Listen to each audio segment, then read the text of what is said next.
ਸਤਿ ਸ਼੍ਰੀ ਅਕਾਲ। ਤੁਸੀਂ ਵੇਖ ਰਹੇ ਹੋ ਟੀਵੀ ਪੰਜਾਬ ਤੇ ਮੈਂ ਹਾਂ ਤੁਹਾਡੇ ਨਾਲ ਇੰਦਰਪ੍ਰੀਤ ਕੌਰ ਸੰਗੀੜਾ। ਖਬਰਾਂ ਦੇ ਇਸ ਬੁਲੇਟਿਨ ਵਿੱਚ ਤੁਹਾਡਾ ਸਵਾਗਤ ਹੈ। ਸਭ ਤੋਂ ਪਹਿਲਾਂ ਨਜ਼ਰ ਮਾਰਦੇ ਹਾਂ ਹੈਡਲਾਈਨਸ ਤੇ। ਵੀਜ਼ੇ ਦੀ ਉਡੀਕ ਕਰਨ ਵਾਲਿਆਂ ਨੂੰ ਮਿਲੇਗੀ ਰਾਹਤ ਤੇ ਇਮੀਗ੍ਰੇਸ਼ਨ ਦੀ ਪਰੇਸ਼ਾਨੀ ਦਾ ਨਿਕਲਿਆ ਹੱਲ। ਇਮੀਗ੍ਰੇਸ਼ਨ ਦੇ ਪ੍ਰੋਗਰਾਮ ਵਿੱਚ ਵਾਧਾ, ਪੀਆਰ ਦੇ ਵਿੱਚ ਮਿਲੇਗੀ ਮਦਦ। ਪੁਲਿਸ ਨੇ ਫੜੀ $2.6 ਬਿਲੀਅਨ ਦੀ ਭੰਗ, 4 ਜਾਣੇ ਲਏ ਹਿਰਾਸਤ ਵਿੱਚ। ਟਰੱਕ ਹਾਦਸੇ ਵਿੱਚ ਪੰਜਾਬੀ ਦੀ ਗਈ ਜਾਨ, ਬ੍ਰਿਟਿਸ਼ ਕੋਲੰਬੀਆ ਵਿੱਚ ਟਕਰਾਏ 2 ਟਰੱਕ। ਏਅਰਪੋਰਟ ਤੇ ਲੱਗੀਆਂ ਲੰਬੀਆਂ ਲਾਈਨਾਂ, ਸਟਾਫ ਦੀ ਕਮੀ ਨੇ ਕੀਤੇ ਯਾਤਰੀ ਪਰੇਸ਼ਾਨ। ਕੈਨੇਡਾ ਦੇ ਵੀਜ਼ੇ ਦੀ ਉਡੀਕ ਕਰਨ ਵਾਲਿਆਂ ਨੂੰ ਰਾਹਤ ਦੀ ਖਬਰ ਮਿਲੀ ਹੈ। ਕੈਬਨਿਟ ਮੰਤਰੀਆਂ ਵੱਲੋਂ ਦੱਸਿਆ ਗਿਆ ਕਿ ਹੁਣ ਉਹਨਾਂ ਵੱਲੋਂ ਪਰੇਸ਼ਾਨੀ ਦਾ ਹੱਲ ਕੱਢ ਲਿਆ ਗਿਆ ਹੈ। ਜੀ ਹਾਂ, ਇਮੀਗ੍ਰੇਸ਼ਨ ਨਾਲ ਸੰਬੰਧਿਤ ਜੋ ਇਸ ਸਮੇਂ ਸਮੱਸਿਆ ਦਾ ਸਾਹਮਣਾ ਕਰਨਾ ਪੈ ਰਿਹਾ ਸੀ, ਉਸ ਸੰਬੰਧੀ ਹੱਲ ਲੱਭੇ ਜਾਣ ਦੀ ਮੰਤਰੀਆਂ ਵੱਲੋਂ ਗੱਲ ਕੀਤੀ ਗਈ ਹੈ। ਪ੍ਰਧਾਨ ਮੰਤਰੀ ਜਸਟਿਨ ਟਰੂਡੋ ਵੱਲੋਂ ਵੀ ਇੱਕ ਟਾਸਕ ਫੋਰਸ ਦਾ ਜ਼ਿਕਰ ਕੀਤਾ ਗਿਆ ਸੀ। ਹੁਣ ਮਿਨਿਸਟਰਸ ਵੱਲੋਂ ਦੱਸਿਆ ਗਿਆ ਕਿ ਨਵੀਂ ਸਟਾਫ ਦੀ ਭਰਤੀ ਕੀਤੀ ਜਾ ਰਹੀ ਹੈ ਤਾਂ ਕਿ ਜਲਦ ਬੈਕਲੌਗ ਕਲੀਅਰ ਕੀਤਾ ਜਾ ਸਕੇ। ਮੌਜੂਦਾ ਸਮੇਂ ਕੈਨੇਡਾ ਦਾ ਵੀਜ਼ਾ ਹਾਸਲ ਕਰਨ ਵਾਸਤੇ ਕਈਆਂ ਨੂੰ ਲੰਬਾ ਇੰਤਜ਼ਾਰ ਕਰਨਾ ਪੈ ਰਿਹਾ ਹੈ। ਇਮੀਗ੍ਰੇਸ਼ਨ ਦੇ ਵਿੱਚ ਜੋ ਇਸ ਸਮੇਂ ਪਰੇਸ਼ਾਨੀ ਹੋ ਰਹੀ ਹੈ, ਇਸ ਬਾਰੇ ਫੈਡਰਲ ਮੰਤਰੀਆਂ ਵੱਲੋਂ ਵੱਡਾ ਬਿਆਨ ਦਿੱਤਾ ਗਿਆ। ਉਹਨਾਂ ਦਾ ਕਹਿਣਾ ਹੈ ਕਿ ਜਲਦ ਹੀ ਹੁਣ ਇਸ ਸਮੱਸਿਆ ਦਾ ਹੱਲ ਕੱਢ ਲਿਆ ਜਾਵੇਗਾ। ਇਸ ਬਾਰੇ ਫੈਡਰਲ ਲਿਬਰਲ ਸਰਕਾਰ ਵੱਲੋਂ ਜੋ ਜਾਣਕਾਰੀ ਦਿੱਤੀ ਗਈ, ਉਸ ਵਿੱਚ ਕਿਹਾ ਗਿਆ ਹੈ ਕਿ ਵੱਧ ਸਟਾਫ ਦੀ ਭਰਤੀ ਕੀਤੀ ਜਾਵੇਗੀ ਤਾਂ ਕਿ ਬੈਕਲੌਗ ਨੂੰ ਜਲਦ ਕਲੀਅਰ ਕੀਤਾ ਜਾ ਸਕੇ। ਇਸ ਬਾਰੇ ਕੈਬਨਿਟ ਮੰਤਰੀਆਂ ਦਾ ਕਹਿਣਾ ਹੈ ਕਿ ਜਦੋਂ ਹੋਰ ਸਟਾਫ ਦੀ ਭਰਤੀ ਕੀਤੀ ਜਾਵੇਗੀ ਤਾਂ ਇਸ ਨਾਲ ਬਦਲਾਵ ਨਜ਼ਰ ਆਵੇਗਾ। ਦਰਅਸਲ ਸਰਕਾਰ ਵੱਲੋਂ ਇਮੀਗ੍ਰੇਸ਼ਨ ਨਾਲ ਜੁੜੇ ਹੋਏ ਇੱਕ ਸਪੈਸ਼ਲ ਟਾਸਕ ਫੋਰਸ ਦਾ ਐਲਾਨ ਕੀਤਾ ਗਿਆ ਸੀ, ਜਿਸ ਤੋਂ ਬਾਅਦ ਇਸ ਨੂੰ ਲੈ ਕੇ ਸਵਾਲ ਪੁੱਛਿਆ ਗਿਆ ਤਾਂ ਫਿਰ ਮੰਤਰੀਆਂ ਵੱਲੋਂ ਇਹ ਜਵਾਬ ਦਿੱਤਾ ਗਿਆ ਕਿ ਹੁਣ ਜਲਦ ਹੀ ਬੈਕਲੌਗ ਨੂੰ ਕਲੀਅਰ ਕਰ ਦਿੱਤਾ ਜਾਵੇਗਾ। ਪ੍ਰਧਾਨ ਮੰਤਰੀ ਜਸਟਿਨ ਟਰੂਡੋ ਵੱਲੋਂ 10 ਮੰਤਰੀਆਂ ਦੀ ਟਾਸਕ ਫੋਰਸ ਜੂਨ ਮਹੀਨੇ ਦੌਰਾਨ ਬਣਾਈ ਗਈ। ਇੱਥੇ ਜੋ ਦੇਰੀ ਦਾ ਸਾਹਮਣਾ ਕਰਨਾ ਪੈ ਰਿਹਾ ਸੀ, ਉਸ ਪਰੇਸ਼ਾਨੀ ਨੂੰ ਧਿਆਨ ਵਿੱਚ ਰੱਖਦਿਆਂ ਹੀ ਪ੍ਰਧਾਨ ਮੰਤਰੀ ਵੱਲੋਂ ਇਸ ਬਾਰੇ ਐਲਾਨ ਕੀਤਾ ਗਿਆ। ਦੱਸਣਯੋਗ ਹੈ ਕਿ ਇਸ ਸਮੇਂ ਕੈਨੇਡਾ ਦਾ ਵੀਜ਼ਾ ਹਾਸਲ ਕਰਨ ਵਾਸਤੇ ਐਪਲੀਕੈਂਟਸ ਵੱਲੋਂ ਲੰਬਾ ਇੰਤਜ਼ਾਰ ਕੀਤਾ ਜਾ ਰਿਹਾ ਹੈ। ਕਈਆਂ ਨੂੰ ਤਾਂ ਰਿਫਿਊਜ਼ਲ ਦਾ ਸਾਹਮਣਾ ਵੀ ਕਰਨਾ ਪੈ ਰਿਹਾ ਹੈ। ਭਾਰਤ ਦੇ ਨਾਲ ਜੁੜੇ ਹੋਏ ਵੀ ਕਈ ਵਿਦਿਆਰਥੀ ਹਨ ਜਿਨ੍ਹਾਂ ਨੂੰ ਰਿਫਿਊਜ਼ਲ ਦਿੱਤੀ ਗਈ।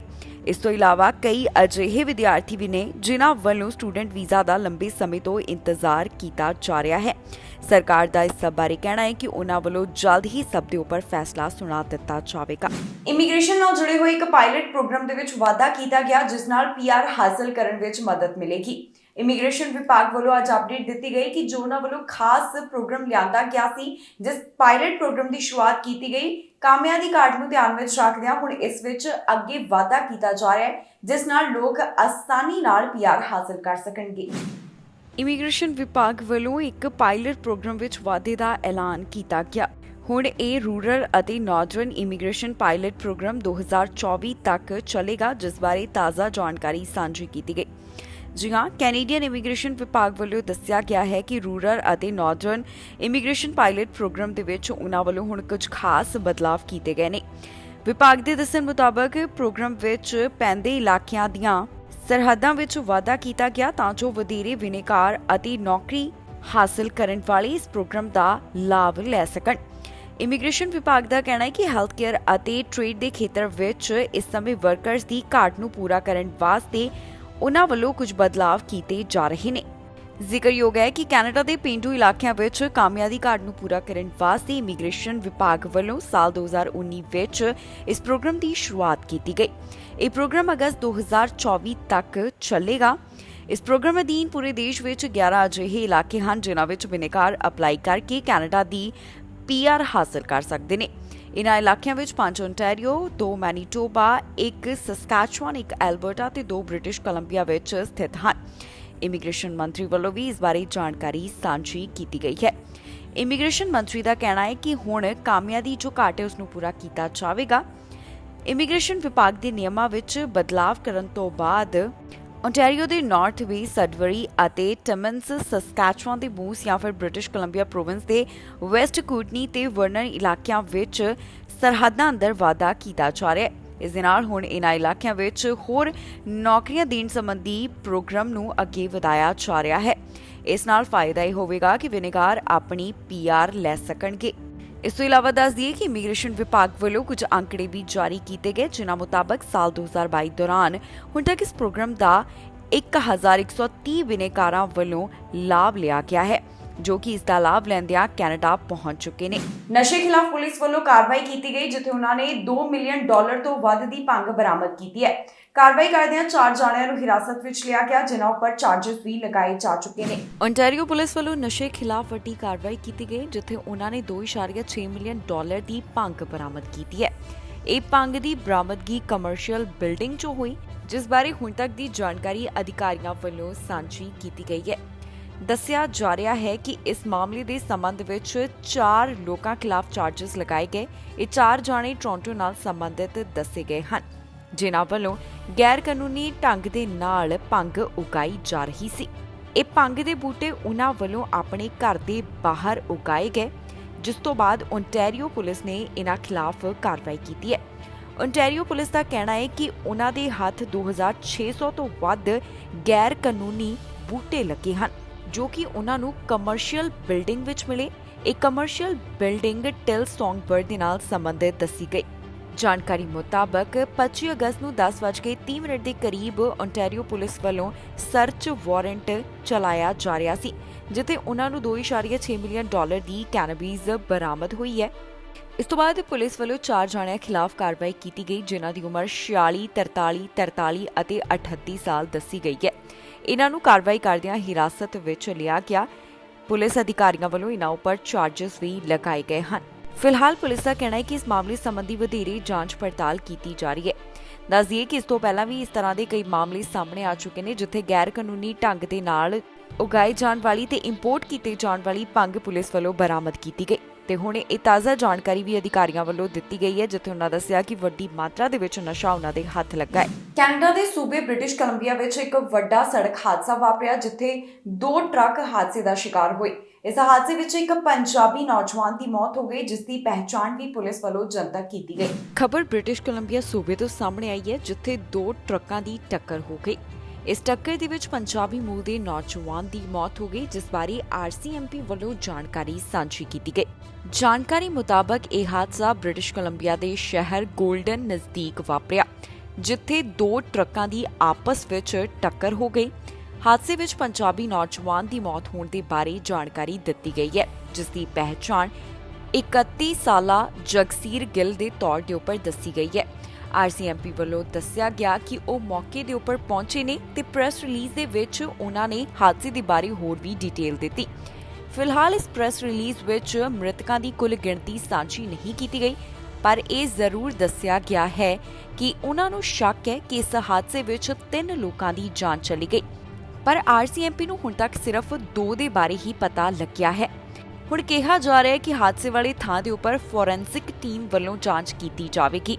ਹਾਦਸੇ ਦੇ ਕਾਰਨ ਗੋਲਡਨ ਅਤੇ ਫੀਲਡ ਵਿਚਕਾਰ ਹਾਈਵੇ 1 ਨੂੰ ਬੰਦ ਕੀਤਾ ਗਿਆ ਸੀ ਤੇ ਨਾਲ ਹੀ ਆਉਣ ਜਾਣ ਵਾਲਿਆਂ ਨੂੰ ਸਲਾਹ ਦਿੱਤੀ ਗਈ ਕਿ ਇਸ ਰਸਤੇ ਤੋਂ ਆਉਣ ਤੋਂ ਪਰਹੇਜ਼ ਕੀਤਾ ਜਾਵੇ।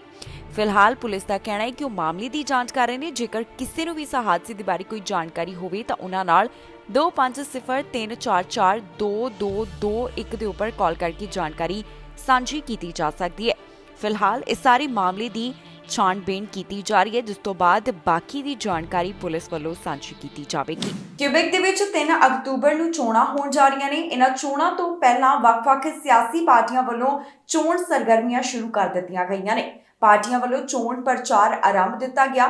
ਹੁਣ ਦੇਖਣਾ ਹੋਵੇਗਾ ਕਿ ਵੋਟਰ ਕਿਸ ਪਾਰਟੀ ਨੂੰ ਸਪੋਰਟ ਕਰਦੇ ਨੇ। ਇਸ ਦਾ ਫੈਸਲਾ ਤਾਂ ਵੋਟਾਂ ਪੈਣ ਤੋਂ ਬਾਅਦ ਹੀ ਆਏਗਾ, ਪਰ ਹਰ ਪਾਰਟੀ ਵੱਲੋਂ ਹੁਣ ਅੱਡੀ ਚੋਟੀ ਦਾ ਜ਼ੋਰ ਲਗਾਇਆ ਜਾ ਰਿਹਾ ਹੈ। ਕਿਊਬੈਕ ਹੋਣ ਵਾਲੀਆਂ ਚੋਣਾਂ ਤੋਂ ਪਹਿਲਾਂ ਸਿਆਸੀ ਪਾਰਟੀਆਂ ਸਰਗਰਮ ਨਜ਼ਰ ਆ ਰਹੀਆਂ ਨੇ। ਇਹਨਾਂ ਸਿਆਸੀ ਪਾਰਟੀਆਂ ਵੱਲੋਂ ਹੁਣ ਚੋਣ ਪ੍ਰਚਾਰ ਦੀ ਸ਼ੁਰੂਆਤ ਕਰ ਦਿੱਤੀ ਗਈ ਹੈ। ਦੱਸ ਦਈਏ ਕਿ ਕਿਊਬੈਕ ਦੇ ਵਿੱਚ 3 ਅਕਤੂਬਰ ਨੂੰ ਵੋਟਾਂ ਪੈਣ ਜਾ ਰਹੀਆਂ ਨੇ। ਜੀ ਹਾਂ, 3 ਅਕਤੂਬਰ ਨੂੰ ਕਿਊਬੈਕ ਸੂਬੇ ਵਿੱਚ 43ਵੀਆਂ ਪ੍ਰੋਵਿੰਸ਼ੀਅਲ ਚੋਣਾਂ ਹੋਣ ਜਾ ਰਹੀਆਂ ਹਨ, ਜਿਸ ਵਾਸਤੇ ਹੁਣ ਸਿਆਸੀ ਪਾਰਟੀਆਂ ਵੱਲੋਂ ਜ਼ੋਰ ਲਗਾਉਣਾ ਸ਼ੁਰੂ ਕਰ ਦਿੱਤਾ ਗਿਆ ਹੈ। ਕਿਊਬੈਕ ਦੇ ਪ੍ਰੀਮੀਅਰ ਵੱਲੋਂ ਗਵਰਨਰ ਨਾਲ ਮੁਲਾਕਾਤ ਕੀਤੀ ਗਈ, ਜਿਸ ਤੋਂ ਬਾਅਦ ਲੈਜਿਸਲੇਚਰ ਨੂੰ ਭੰਗ ਕਰ ਦਿੱਤਾ ਗਿਆ। ਪ੍ਰੋਵਿੰਸ ਦੇ ਸ਼ਹਿਰਾਂ ਵਿੱਚ ਚੋਣ ਪ੍ਰਚਾਰ ਵਾਸਤੇ ਹੋਰਡਿੰਗ ਵੀ ਲਗਾ ਦਿੱਤੇ ਗਏ ਨੇ। ਇਹ ਚੋਣ ਮੁਹਿੰਮ ਹੁਣ 5 ਹਫ਼ਤਿਆਂ ਤੱਕ ਜਾਰੀ ਰਹਿਣ ਵਾਲੀ ਹੈ।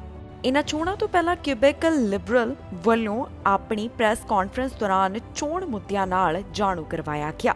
ਇਸ ਦੌਰਾਨ ਆਮ ਲੋਕਾਂ ਨਾਲ ਮੌਂਟਰੀਅਲ ਵਿੱਚ ਰਾਬਤਾ ਕਾਇਮ ਕੀਤਾ ਗਿਆ। ਕੰਜ਼ਰਵੇਟਿਵ ਪਾਰਟੀ ਆਫ ਕਿਊਬੈਕ ਦੇ ਲੀਡਰ ਵੱਲੋਂ ਵੀ ਵੋਟਰਾਂ ਨਾਲ ਸੰਪਰਕ ਕੀਤਾ ਗਿਆ। ਦੱਸ ਦਈਏ ਕਿ ਹੁਣ ਸਾਰੀਆਂ ਪ੍ਰਮੁੱਖ ਪਾਰਟੀਆਂ ਦੇ ਨੇਤਾਵਾਂ ਨੇ ਉਮੀਦਵਾਰਾਂ ਦੇ ਨਾਮ ਜਾਰੀ ਕਰਨ ਦੇ ਨਾਲ ਆਪਣੇ ਵਾਅਦੇ ਦੱਸਣੇ ਵੀ ਸ਼ੁਰੂ ਕਰ ਦਿੱਤੇ ਨੇ। ਕਿਊਬਿਕ ਦੇ ਵਿੱਚ ਇਸ ਸਮੇਂ ਆਰਥਿਕਤਾ ਇੱਕ ਅਹਿਮ ਮੁੱਦਾ ਮੰਨਿਆ ਜਾ ਰਿਹਾ ਹੈ। ਚੋਣ ਪ੍ਰਚਾਰ ਦੌਰਾਨ ਆਰਥਿਕਤਾ ਦਾ ਮੁੱਦਾ ਕਾਫੀ ਪ੍ਰਮੁੱਖ ਮੁੱਦਿਆਂ ਵਿੱਚੋਂ ਇੱਕ ਹੈ। ਲਿਬਰਲ ਲੀਡਰ ਵੱਲੋਂ ਕਿਹਾ ਗਿਆ ਕਿ ਅਰਥ ਵਿਵਸਥਾ ਚੋਣਾਂ ਦੌਰਾਨ ਖਾਸ ਮੁੱਦਾ ਰਹੇਗਾ ਤੇ ਉਹਨਾਂ ਵੱਲੋਂ ਦੋਸ਼ ਲਗਾਇਆ ਗਿਆ ਕਿ ਕਿਊਬਿਕ ਦੀ ਆਰਥਿਕਤਾ ਨੂੰ ਨਜ਼ਰ ਅੰਦਾਜ਼ ਕੀਤਾ ਗਿਆ ਹੈ। ਇਸ ਤੋਂ ਇਲਾਵਾ ਹੈਲਥ, ਹਾਊਸਿੰਗ ਅਤੇ ਕਲਾਈਮੇਟ ਚੇਂਜ ਨੂੰ ਲੈ ਕੇ ਵੀ ਲਗਾਤਾਰ ਵੱਖ-ਵੱਖ ਪਾਰਟੀ ਲੀਡਰਾਂ ਵੱਲੋਂ ਆਪਣੇ ਵਿਚਾਰ ਰੱਖੇ ਜਾ ਰਹੇ ਹਨ। ਕਿਊਬਿਕ ਸੋਲੀਡੇਅਰ ਪਾਰਟੀ ਆਪਣੇ ਆਪ ਨੂੰ ਕੋਲੀਜਨ ਐਵੀਨਾ ਕਿਊਬਿਕ ਦੀ ਮੁੱਖ ਵਿਰੋਧੀ ਪਾਰਟੀ ਵਜੋਂ ਦੱਸ ਰਹੀ ਹੈ। ਦੱਸ ਦਈਏ ਕਿ ਬਹੁਮਤ ਹਾਸਲ ਕਰਨ ਵਾਸਤੇ ਕਿਸੇ ਵੀ ਪਾਰਟੀ ਨੂੰ ਘੱਟੋ-ਘੱਟ 63 ਸੀਟਾਂ ਦੇ ਉੱਪਰ ਜਿੱਤ ਜ਼ਰੂਰੀ ਹੈ, ਭਾਵ ਕਿ ਘੱਟੋ-ਘੱਟ 63 ਐਮਐਲਏ ਚੁਣੇ ਜਾਣੇ ਚਾਹੀਦੇ ਹਨ। ਹੁਣ ਦੇਖਣਾ ਹੋਵੇਗਾ ਕਿ ਇਹਨਾਂ ਆਉਣ ਵਾਲੀਆਂ ਵੋਟਾਂ ਵਿੱਚ ਕਿਸ ਪਾਰਟੀ ਦੇ ਹਿੱਸੇ ਕਿੰਨੀਆਂ ਵੋਟਾਂ ਪੈਂਦੀਆਂ ਨੇ, ਪਰ ਸਾਰੀਆਂ ਪਾਰਟੀਆਂ ਵੱਲੋਂ ਅੱਡੀ ਚੋਟੀ ਦਾ ਜ਼ੋਰ ਲਗਾਇਆ ਜਾ ਰਿਹਾ ਹੈ। ਪ੍ਰਧਾਨ ਮੰਤਰੀ ਜਸਟਿਨ ਟਰੂਡੋ ਵੱਲੋਂ ਚੇਤਾਵਨੀ ਦਿੱਤੀ ਗਈ। ਉਹਨਾਂ ਦਾ ਕਹਿਣਾ ਹੈ ਕਿ ਕੁਝ ਚੀਜ਼ਾਂ ਬਰਦਾਸ਼ਤ ਨਹੀਂ ਕੀਤੀਆਂ ਜਾਣਗੀਆਂ। ਹਿੰਸਕ ਅਤੇ ਜੋ ਧਮਕੀਆਂ ਵਾਲੇ ਮਾਮਲੇ ਨੇ ਉਹਨਾਂ ਨੂੰ ਲੈ ਕੇ ਪ੍ਰਧਾਨ ਮੰਤਰੀ ਜਸਟਿਨ ਟਰੂਡੋ ਆਪਣਾ ਪੱਖ ਰੱਖਦੇ ਹੋਏ ਦਿਖਾਈ ਦਿੱਤੇ। ਪ੍ਰਧਾਨ ਮੰਤਰੀ ਜਸਟਿਨ ਟਰੂਡੋ ਵੱਲੋਂ ਸਾਫ਼ ਕਰ ਦਿੱਤਾ ਗਿਆ ਹੈ ਕਿ ਉਹ ਕੁਝ ਚੀਜ਼ਾਂ ਬਰਦਾਸ਼ਤ ਨਹੀਂ ਕਰਨਗੇ। ਇਸ ਬਾਰੇ ਉਹਨਾਂ ਨੇ ਆਪਣੇ ਵਿਚਾਰ ਸਾਂਝੇ ਕੀਤੇ ਤੇ ਕਿਹਾ ਕਿ ਧਮਕੀਆਂ, ਹਿੰਸਾ ਅਤੇ ਹੋਰ ਕਈ ਚੀਜ਼ਾਂ ਉਹਨਾਂ ਵੱਲੋਂ ਬਰਦਾਸ਼ਤ ਨਹੀਂ ਕੀਤੀਆਂ ਜਾਣਗੀਆਂ। ਇਸ ਤੋਂ ਇਲਾਵਾ ਇਸ ਸਭ ਦੇ ਖਿਲਾਫ ਇਕੱਠਿਆਂ ਕੰਮ ਕਰਨ ਦੀ ਗੱਲ ਵੀ ਕਰਦੇ ਹੋਏ ਪ੍ਰਧਾਨ ਮੰਤਰੀ ਜਸਟਿਨ ਟਰੂਡੋ ਦਿਖਾਈ ਦਿੱਤੇ। ਦੱਸ ਦਈਏ ਕਿ ਪ੍ਰਧਾਨ ਮੰਤਰੀ ਵੱਲੋਂ ਖੁਦ ਦੇ ਸੋਸ਼ਲ ਮੀਡੀਆ ਅਕਾਊਂਟ ਦੇ ਉੱਪਰ ਇਸ ਬਾਰੇ ਵੀਡੀਓ ਸਾਂਝੀ ਕੀਤੀ ਗਈ, ਜਿੱਥੇ ਉਹਨਾਂ ਨੇ ਹਿੰਸਾ, ਧਮਕੀਆਂ ਦੇ ਖਿਲਾਫ ਆਪਣੇ ਵਿਚਾਰ ਸਾਂਝੇ ਕੀਤੇ ਨੇ ਤੇ ਇਕਜੁੱਟਤਾ ਦੇ ਨਾਲ ਇਹਨਾਂ ਸਭ ਦੇ ਖਿਲਾਫ ਕੰਮ ਕਰਨ ਦੀ ਗੱਲ ਵੀ ਪ੍ਰਧਾਨ ਮੰਤਰੀ ਜਸਟਿਨ ਟਰੂਡੋ ਵੱਲੋਂ ਕਹੀ ਗਈ ਹੈ। ਹੁਣ ਇਸ ਸਭ ਬਾਰੇ ਕੀ ਕਹਿਣਾ ਹੈ ਪ੍ਰਧਾਨ ਮੰਤਰੀ ਦਾ, ਆਓ ਤੁਹਾਨੂੰ ਸੁਣਾਉਂਦੇ ਹਾਂ ਉਹਨਾਂ ਦੀ ਹੀ ਜ਼ੁਬਾਨੀ। Threats, violence, intimidation of any kind are always unacceptable, and this kind of cowardly behavior threatens and undermines our democracy and our values of openness and respect upon which Canada was built. As leaders, we need to call this out and take a united stance against it, because no matter who you are, who you love, the color of your skin, how you pray, where you're from, your gender, you deserve respect and you deserve to live in peace without fear of threats or violence.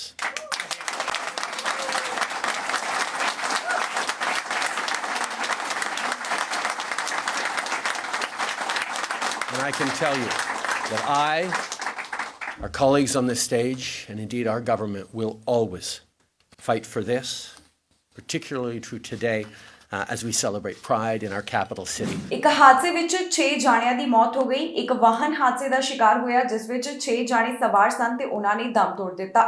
Police ਅਧਿਕਾਰੀਆਂ ਵੱਲੋਂ ਦੱਸਿਆ ਗਿਆ ਕਿ ਪਹਿਲਾਂ ਉਹਨਾਂ ਦੇ ਲਾਪਤਾ ਹੋਣ ਦੀ ਖਬਰ ਮਿਲੀ ਸੀ ਤੇ ਬਾਅਦ ਵਿੱਚ ਪਤਾ ਚੱਲਿਆ ਕਿ ਉਹ ਹਾਦਸੇ ਦਾ ਸ਼ਿਕਾਰ ਹੋ ਗਏ। ਬੈਰੀ 'ਚ ਇੱਕ ਵਾਹਨ ਹਾਦਸੇ ਦਾ ਸ਼ਿਕਾਰ ਹੋਇਆ, ਜਿਸ ਵਿੱਚ 6 ਲੋਕਾਂ ਦੀ ਮੌਤ ਹੋ ਗਈ। ਪੁਲਿਸ ਅਧਿਕਾਰੀਆਂ ਵੱਲੋਂ ਹੁਣ ਇਸ ਮਾਮਲੇ ਦੀ ਜਾਣਕਾਰੀ ਸਾਂਝੀ ਕੀਤੀ ਗਈ। ਦੱਸ ਦਈਏ ਕਿ ਇਹ ਹਾਦਸਾ ਐਤਵਾਰ ਵਾਲੇ ਦਿਨ ਵਾਪਰਿਆ। ਅਧਿਕਾਰੀਆਂ ਦਾ ਮੰਨਣਾ ਹੈ ਕਿ ਜਿਹੜੇ ਕੁਝ ਲੋਕਾਂ ਦੇ ਬਾਰੇ ਉਹਨਾਂ ਨੂੰ ਪਹਿਲਾਂ ਰਿਪੋਰਟ ਮਿਲੀ ਸੀ ਕਿ ਉਹ ਗੁੰਮਸ਼ੁਦਾ ਹਨ, ਇਹ ਉਹੀ ਲੋਕ ਨੇ ਜੋ ਹਾਦਸੇ ਦਾ ਸ਼ਿਕਾਰ ਹੋ ਗਏ। ਇਹ ਸਿੰਗਲ ਵਹੀਕਲ ਕ੍ਰੈਸ਼ ਬੈਰੀ ਦੇ ਸਾਊਥ ਵੈਸਟ ਵੱਲ ਮੈਕੇ ਰੋਡ ਅਤੇ ਸਿਮਕੋ ਕਾਉਂਟੀ ਰੋਡ ਦੇ ਉੱਪਰ ਵਾਪਰਿਆ। ਅਧਿਕਾਰੀਆਂ ਦੇ ਦੱਸਣ ਮੁਤਾਬਕ ਉਹਨਾਂ ਨੂੰ 2 ਵਜੇ ਇਹ ਵਾਹਨ ਮਿਲਿਆ। ਇਸ ਵਿੱਚ ਜਿਹੜੇ 6 ਜਾਣੇ ਮੌਜੂਦ ਸਨ, ਉਹ ਸਾਰਿਆਂ ਦੀ ਹੀ ਮੌਤ ਹੋਣ ਦੇ ਬਾਰੇ ਦੱਸਿਆ ਜਾ ਰਿਹਾ ਹੈ। ਫਿਲਹਾਲ ਇਹਨਾਂ ਪੀੜਤਾਂ ਦੇ ਨਾਮ ਅਜੇ ਜਨਤਕ ਨਹੀਂ ਕੀਤੇ ਗਏ ਤੇ ਨਾ ਹੀ ਉਹਨਾਂ ਦੀ ਉਮਰ ਦੇ ਬਾਰੇ ਅਜੇ ਕੋਈ ਸਹੀ ਜਾਣਕਾਰੀ ਦਿੱਤੀ ਗਈ ਹੈ। ਦੱਸਿਆ ਜਾ ਰਿਹਾ ਹੈ ਕਿ ਜਿਨ੍ਹਾਂ ਦੀ ਮੌਤ ਹੋਈ ਉਹਨਾਂ ਵਿੱਚ 4 ਵਿਅਕਤੀ ਅਤੇ 2 ਔਰਤਾਂ ਸ਼ਾਮਲ ਸਨ। ਇਹ ਸਾਰੇ 20 ਸਾਲ ਦੇ ਕਰੀਬ ਦੱਸੇ ਗਏ, ਜਿਨ੍ਹਾਂ ਬਾਰੇ ਸ਼ਨੀਵਾਰ ਨੂੰ ਰਿਪੋਰਟ ਮਿਲੀ ਸੀ ਕਿ ਉਹ ਲਾਪਤਾ ਹਨ। ਜਦੋਂ ਪੁਲਿਸ ਨੂੰ ਇਸ ਬਾਰੇ ਰਿਪੋਰਟ ਮਿਲੀ ਤਾਂ ਉਹਨਾਂ ਨੇ ਆਪਣੇ ਸੋਸ਼ਲ ਮੀਡੀਆ ਅਕਾਊਂਟਸ ਦੇ ਉੱਪਰ ਇਸ ਬਾਰੇ ਜਾਣਕਾਰੀ ਦਿੱਤੀ ਸੀ, ਪਰ ਹੁਣ ਇਹ ਹਾਦਸਾ ਵਾਪਰਨ ਤੋਂ ਬਾਅਦ ਉਹਨਾਂ ਦੀ ਜੋ ਗੁੰਮਸ਼ੁਦਾ ਹੋਣ ਦੀ ਰਿਪੋਰਟ ਸੀ ਉਸ ਬਾਰੇ ਜਾਣਕਾਰੀ ਹਟਾ ਦਿੱਤੀ ਗਈ ਹੈ। ਹੁਣ ਅਧਿਕਾਰੀਆਂ ਵੱਲੋਂ ਇਹ ਪਤਾ ਲਗਾਉਣ ਦੀ ਕੋਸ਼ਿਸ਼ ਕੀਤੀ ਜਾ ਰਹੀ ਹੈ ਕਿ ਇਸ ਹਾਦਸੇ ਤੋਂ ਪਹਿਲਾਂ ਅਜਿਹਾ ਕੀ ਹੋਇਆ ਜਿਸ ਤੋਂ ਬਾਅਦ ਇਹ ਘਟਨਾ ਵਾਪਰ ਗਈ। ਅਜੇ ਇਸ ਮਾਮਲੇ ਦੀ ਇਨਵੈਸਟੀਗੇਸ਼ਨ ਕੀਤੀ ਜਾ ਰਹੀ ਹੈ, ਜਿਸ ਤੋਂ ਬਾਅਦ ਬਾਕੀ ਦੀ ਜਾਣਕਾਰੀ ਦਿੱਤੀ ਜਾਵੇਗੀ। ਹੁਣ ਤੱਕ ਦੀ ਅਪਡੇਟ ਦੇ ਵਿੱਚ ਬਹੁਤੀ ਡਿਟੇਲ ਪੁਲਿਸ ਵੱਲੋਂ ਨਹੀਂ ਦਿੱਤੀ ਗਈ। ਇਸ ਮਾਮਲੇ ਦੇ ਬਾਰੇ ਮੇਅਰ ਵੱਲੋਂ ਵੀ ਆਪਣੇ ਵਿਚਾਰ ਸਾਂਝੇ ਕੀਤੇ ਗਏ, ਜਿੱਥੇ ਉਹਨਾਂ ਨੇ ਇਸ ਘਟਨਾ ਦੇ ਉੱਪਰ ਦੁੱਖ ਦਾ ਪ੍ਰਗਟਾਵਾ ਕੀਤਾ ਹੈ। ਏਅਰਪੋਰਟ ਤੇ ਇੱਕ ਵਾਰ ਫਿਰ ਤੋਂ ਲੰਬੀਆਂ ਲਾਈਨਾਂ ਲੱਗੀਆਂ ਹੋਈਆਂ ਦਿਖਾਈ ਦਿੱਤੀਆਂ। ਯਾਤਰੀਆਂ ਵੱਲੋਂ ਇੱਕ ਵਾਰ ਫਿਰ ਤੋਂ ਦੇਰੀ ਦਾ ਸਾਹਮਣਾ ਕੀਤਾ ਗਿਆ। ਜੀ ਹਾਂ, ਸਟਾਫ ਦੀ ਕਮੀ ਨੂੰ ਧਿਆਨ ਵਿੱਚ ਰੱਖਦਿਆਂ ਵੈਨਕੂਵਰ ਦੇ ਏਅਰਪੋਰਟ ਦੇ ਉੱਪਰ ਯਾਤਰੀ ਸਮੱਸਿਆ ਦਾ ਸਾਹਮਣਾ ਕਰਦੇ ਹੋਏ ਦਿਖਾਈ ਦਿੱਤੇ। ਤਸਵੀਰਾਂ ਸੋਸ਼ਲ ਮੀਡੀਆ ਉੱਪਰ ਵੀ ਕਾਫੀ ਵਾਇਰਲ ਹੋ ਗਈਆਂ। ਏਅਰਪੋਰਟ ਦੇ ਉੱਪਰ ਇੱਕ ਵਾਰ ਫਿਰ ਤੋਂ ਲੰਬੀਆਂ ਲਾਈਨਾਂ ਲੱਗੀਆਂ ਹੋਈਆਂ ਦਿਖਾਈ ਦਿੱਤੀਆਂ। ਇਹ ਤਸਵੀਰਾਂ ਵੈਨਕੂਵਰ ਏਅਰਪੋਰਟ ਤੋਂ ਸਾਹਮਣੇ ਆਈਆਂ, ਜਿੱਥੇ ਸਿਕਿਉਰਿਟੀ ਸਟਾਫ ਦੀ ਕਮੀ ਦੇ ਚੱਲਦਿਆਂ ਯਾਤਰੀਆਂ ਦੀਆਂ ਲੰਬੀਆਂ ਲਾਈਨਾਂ ਲੱਗ ਗਈਆਂ। ਜਿਹੜੇ ਯਾਤਰੀਆਂ ਵੱਲੋਂ ਵੈਨਕੂਵਰ ਇੰਟਰਨੈਸ਼ਨਲ ਏਅਰਪੋਰਟ ਦੇ ਜ਼ਰੀਏ ਯਾਤਰਾ ਕੀਤੀ ਗਈ, ਉਹਨਾਂ ਨੂੰ ਆਮ ਸਮੇਂ ਤੋਂ ਵੱਧ ਸਮਾਂ ਲੱਗਾ, ਜਿੱਥੇ ਉਹਨਾਂ ਨੂੰ ਕਾਫੀ ਦੇਰ ਤੱਕ ਸਿਕਿਉਰਿਟੀ ਸਕਰੀਨਿੰਗ ਕਰਵਾਉਣੀ ਪਈ। ਯਾਤਰੀ ਪਰੇਸ਼ਾਨੀ ਦਾ ਸਾਹਮਣਾ ਕਰਦੇ ਹੋਏ ਦਿਖਾਈ ਦਿੱਤੇ। ਇਸ ਦੀਆਂ ਤਸਵੀਰਾਂ ਸੋਸ਼ਲ ਮੀਡੀਆ ਉੱਪਰ ਵੀ ਕਾਫੀ ਵਾਇਰਲ ਹੋਈਆਂ, ਜਿਸ ਦੇ ਉੱਪਰ ਵੇਖਿਆ ਜਾ ਸਕਦਾ ਸੀ ਕਿ ਯਾਤਰੀ ਕਿਵੇਂ ਕਾਫੀ ਸਮੇਂ ਤੱਕ ਇਨ੍ਹਾਂ ਕਤਾਰਾਂ ਦੇ ਵਿੱਚ ਲੱਗੇ ਹੋਏ ਦਿਖਾਈ ਦਿੱਤੇ। ਇਸ ਦਾ ਕਾਰਨ ਸੀ ਇੱਥੇ ਜੋ ਸਟਾਫ ਦੀ ਕਮੀ ਹੈ। ਸਟਾਫ ਦੀ ਕਮੀ ਹੋਣ ਦੇ ਕਾਰਨ ਯਾਤਰੀਆਂ ਨੂੰ ਕਾਫੀ ਦਿੱਕਤ ਦਾ ਸਾਹਮਣਾ ਕਰਨਾ ਪਿਆ। ਦੱਸ ਦਈਏ ਕਿ ਇਸ ਤੋਂ ਪਹਿਲਾਂ ਵੀ ਲਗਾਤਾਰ ਇਸ ਤਰ੍ਹਾਂ ਦੀਆਂ ਤਸਵੀਰਾਂ ਸਾਹਮਣੇ ਆ ਰਹੀਆਂ ਸਨ, ਜਿੱਥੇ ਯਾਤਰੀ ਆਪਣੀ ਤਕਲੀਫ ਅਤੇ ਜੋ ਉਹਨਾਂ ਨੂੰ ਦੇਰੀ ਦਾ ਸਾਹਮਣਾ ਕਰਨਾ ਪੈ ਰਿਹਾ ਉਸ ਦੇ ਬਾਰੇ ਦੱਸਦੇ ਹੋਏ ਦਿਖਾਈ ਦੇ ਰਹੇ ਸਨ। ਇੱਕ ਵਾਰ ਫਿਰ ਤੋਂ ਤਾਜ਼ਾ ਤਸਵੀਰਾਂ ਵੈਨਕੂਵਰ ਏਅਰਪੋਰਟ ਤੋਂ ਸਾਹਮਣੇ ਆਈਆਂ, ਜਿੱਥੇ ਯਾਤਰੀਆਂ ਨੇ ਦੱਸਿਆ ਕਿ ਕਿਵੇਂ ਉਹਨਾਂ ਨੂੰ ਸਿਕਿਉਰਿਟੀ ਸਟਾਫ ਸ਼ਾਰਟੇਜ ਦੇ ਚੱਲਦਿਆਂ ਲਾਈਨਾਂ ਵਿੱਚ ਲੱਗ ਕੇ ਲੰਬਾ ਇੰਤਜ਼ਾਰ ਕਰਨਾ ਪਿਆ। ਦਿਨ ਦਿਹਾੜੇ ਔਰਤਾਂ ਉੱਪਰ ਚਾਕੂ ਨਾਲ ਹਮਲਾ ਕੀਤਾ ਗਿਆ। ਦੱਸਿਆ ਜਾ ਰਿਹਾ ਕਿ ਸਸਪੈਕਟ ਅਤੇ ਇਹਨਾਂ ਦੋਨਾਂ ਔਰਤਾਂ ਦਾ ਆਪਸ ਦੇ ਵਿੱਚ ਝਗੜਾ ਹੋਇਆ ਸੀ, ਜਿਸ ਤੋਂ ਬਾਅਦ ਗੱਲ ਇੱਥੋਂ ਤੱਕ ਪਹੁੰਚ ਗਈ ਕਿ ਦਿਨ ਦਿਹਾੜੇ ਹੀ ਇਹਨਾਂ ਦੋਹਾਂ ਔਰਤਾਂ ਦੇ ਉੱਪਰ ਚਾਕੂ ਨਾਲ ਹਮਲਾ ਕਰ ਦਿੱਤਾ ਗਿਆ। ਦਿਨ ਦਿਹਾੜੇ ਦੋ ਔਰਤਾਂ ਦੇ ਉੱਪਰ ਚਾਕੂ ਨਾਲ ਹਮਲਾ ਕੀਤਾ ਗਿਆ। ਇਸ ਸ਼ੁਰੇਬਾਜ਼ੀ ਦੀ ਘਟਨਾ ਵਿੱਚ ਇਹਨਾਂ ਦੋਨਾਂ ਔਰਤਾਂ ਦੀ ਮੌਤ ਹੋ ਗਈ। ਜੀ ਹਾਂ, ਇਹ ਮਾਮਲਾ ਨਾਰਥ ਯਾਰਕ ਤੋਂ ਸਾਹਮਣੇ ਆਇਆ, ਜਿਸ ਬਾਰੇ ਟੋਰਾਂਟੋ ਪੁਲਿਸ ਵੱਲੋਂ ਜਾਣਕਾਰੀ ਸਾਂਝੀ ਕੀਤੀ ਗਈ ਹੈ। ਅਧਿਕਾਰੀਆਂ ਦੇ ਦੱਸਣ ਮੁਤਾਬਕ ਸ਼ੁਰੇਬਾਜ਼ੀ ਦਾ ਇਹ ਮਾਮਲਾ 3:30 ਦੇ ਕਰੀਬ ਫ੍ਰੈਂਚ ਅਤੇ ਸ਼ੈਫਰਡ ਐਵੇਨਿਊਜ਼ ਦੇ ਨੇੜਿਓਂ ਸਾਹਮਣੇ ਆਇਆ। ਪੁਲਿਸ ਦੇ ਦੱਸਣ ਮੁਤਾਬਕ 46 ਸਾਲ ਦੇ ਇੱਕ ਵਿਅਕਤੀ ਵੱਲੋਂ ਦੋ ਔਰਤਾਂ ਨਾਲ ਝਗੜਾ ਕੀਤਾ ਗਿਆ। ਇਸ ਵਿਅਕਤੀ ਦੀ ਪਹਿਚਾਣ ਗੌਡਫਰੀ ਦੇ ਤੌਰ ਤੇ ਉੱਪਰ ਦੱਸੀ ਗਈ, ਜੋ ਕਿ ਟੋਰਾਂਟੋ ਦੇ ਨਾਲ ਹੀ ਸੰਬੰਧਿਤ ਹੈ। ਆਫੀਸਰਸ ਵੱਲੋਂ ਦੱਸਿਆ ਗਿਆ ਕਿ ਸ਼ੁਰੇਬਾਜ਼ੀ ਦੀ ਇਸ ਘਟਨਾ ਵਿੱਚ ਦੋ ਔਰਤਾਂ ਪ੍ਰਭਾਵਿਤ ਹੋਈਆਂ। ਪੁਲਿਸ ਵੱਲੋਂ ਇਹਨਾਂ ਦੀ ਭਾਲ ਕਰਨ ਵਾਸਤੇ ਘਟਨਾ ਵਾਲੀ ਥਾਂ ਦਾ ਦੌਰਾ ਕੀਤਾ ਗਿਆ। ਇਹਨਾਂ ਦੋਹਾਂ ਔਰਤਾਂ ਨੂੰ ਬਚਾਉਣ ਦੀ ਕੋਸ਼ਿਸ਼ ਕੀਤੀ ਗਈ, ਪਰ ਮੌਕੇ ਵਾਲੀ ਥਾਂ ਦੇ ਉੱਪਰ ਹੀ ਇਹਨਾਂ ਨੂੰ ਮ੍ਰਿਤਕ ਐਲਾਨ ਕਰ ਦਿੱਤਾ ਗਿਆ। ਇਹਨਾਂ ਦੋਹਾਂ ਔਰਤਾਂ ਦੀ ਪਹਿਚਾਣ ਵੀ ਜਨਤਕ ਕੀਤੀ ਗਈ ਹੈ। ਇੱਕ ਦੀ ਉਮਰ 44 ਸਾਲ ਤੇ ਉਮਰ ਐਲਵੀ ਦੇ ਤੌਰ ਤੇ ਉੱਪਰ ਤੇ ਦੂਸਰੀ ਦੀ ਉਮਰ 20 ਸਾਲ ਅਤੇ ਨਾਮ ਐਂਜਲਿਕਾ ਦੇ ਤੌਰ ਤੇ ਉੱਪਰ ਦੱਸਿਆ ਗਿਆ। ਇਹ ਦੋਨੋਂ ਔਰਤਾਂ ਵੀ ਟੋਰਾਂਟੋ ਨਾਲ ਸੰਬੰਧਿਤ ਦੱਸੀਆਂ ਗਈਆਂ। ਪੁਲਿਸ ਦਾ ਕਹਿਣਾ ਹੈ ਕਿ ਕਾਰਵਾਈ ਕਰਦਿਆਂ ਉਹਨਾਂ ਵੱਲੋਂ ਸਸਪੈਕਟ ਨੂੰ ਹਿਰਾਸਤ ਵਿੱਚ ਲਿਆ ਗਿਆ, ਜਿਸ ਦੇ ਉੱਪਰ ਚਾਰਜਸ ਵੀ ਲਗਾਏ ਗਏ ਨੇ। ਜਲਦ ਇਸ ਦੀ ਕੋਰਟ ਦੇ ਵਿੱਚ ਪੇਸ਼ੀ ਹੋਣ ਜਾ ਰਹੀ ਹੈ। ਅਧਿਕਾਰੀਆਂ ਨੇ ਕਿਹਾ ਕਿ ਉਹ ਇਸ ਮਾਮਲੇ ਦੀ ਵਧੇਰੇ ਜਾਂਚ ਕਰ ਰਹੇ ਨੇ। ਜੇਕਰ ਕਿਸੇ ਨੂੰ ਵੀ ਇਸ ਘਟਨਾ ਬਾਰੇ ਕੋਈ ਹੋਰ ਜਾਣਕਾਰੀ ਹੋਵੇ ਤਾਂ ਟੋਰਾਂਟੋ ਪੁਲਿਸ ਨਾਲ 4168087400 ਜਾਂ ਫਿਰ ਕ੍ਰਾਈਮ ਸਟਾਪਰਸ ਨਾਲ 4162228477 ਦੇ ਉੱਪਰ ਕਾਲ ਕਰਕੇ ਜਾਣਕਾਰੀ ਸਾਂਝੀ ਕੀਤੀ ਜਾ ਸਕਦੀ ਹੈ। ਫਿਲਹਾਲ ਇਸ ਮਾਮਲੇ ਦੀ ਜਾਂਚ ਪੜਤਾਲ ਜਾਰੀ ਹੈ, ਜਿਸ ਤੋਂ ਬਾਅਦ ਬਾਕੀ ਦੀ ਜਾਣਕਾਰੀ ਪੁਲਿਸ ਅਧਿਕਾਰੀਆਂ ਵੱਲੋਂ ਸਾਂਝੀ ਕੀਤੀ ਜਾਵੇਗੀ। ਨਾਇਗਰਾ ਫਾਲ ਦੇ ਉੱਪਰ ਟਿਕਟੌਕ ਸਟਾਰ ਵੱਲੋਂ ਖਤਰਨਾਕ ਸਟੰਟ ਕੀਤਾ ਗਿਆ, ਜਿਸ ਤੋਂ ਬਾਅਦ ਮੇਅਰ ਨੇ ਇਸ ਨੂੰ ਇੱਕ ਗਲਤ ਫੈਸਲਾ ਦੱਸਿਆ।